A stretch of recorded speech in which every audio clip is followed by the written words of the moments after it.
Shalom, bien-aimés de Dieu, je vous salue dans le nom précieux de Jésus-Christ, notre Seigneur, notre Sauveur. Nous bénissons le nom du Seigneur pour le réveil qu'il nous a accordé aujourd'hui, ce samedi 26 juillet 2025.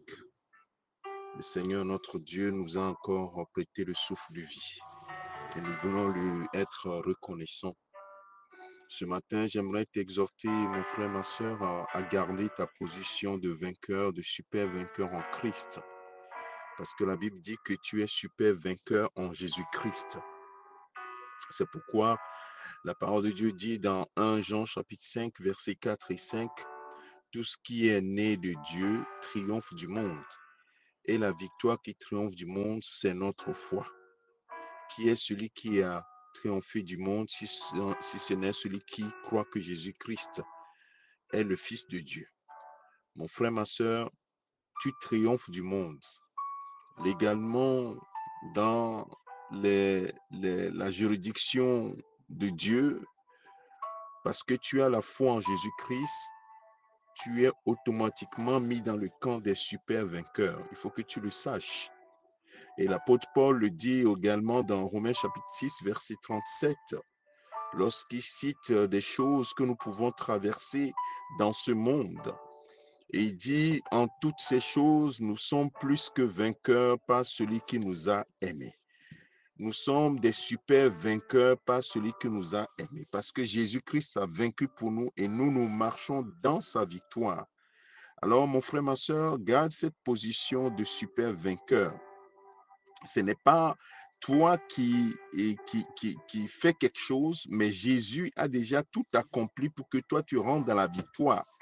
C'est pareil lorsque David était devant Goliath.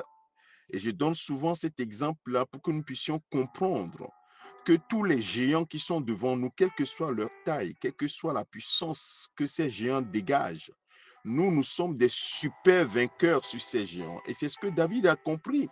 Lorsqu'il vient devant Goliath, il dit, mais toi tu viens avec la lance, le javelot, avec toutes les armes physiques. Mais moi je viens à toi, je viens vers toi au nom de l'Éternel des armées.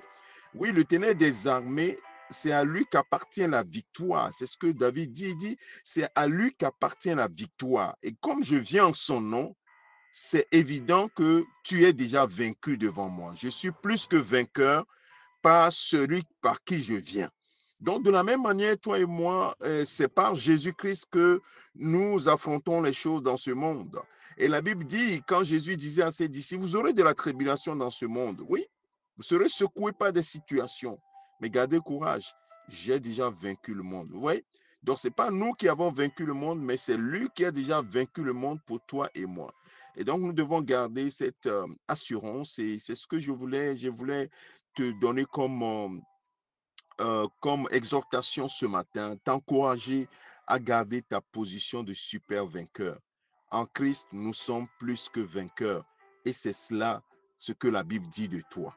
Alors, ne te laisse pas troubler par des situations pour que Satan te dise que tu es vaincu, que tu ne peux pas t'en sortir,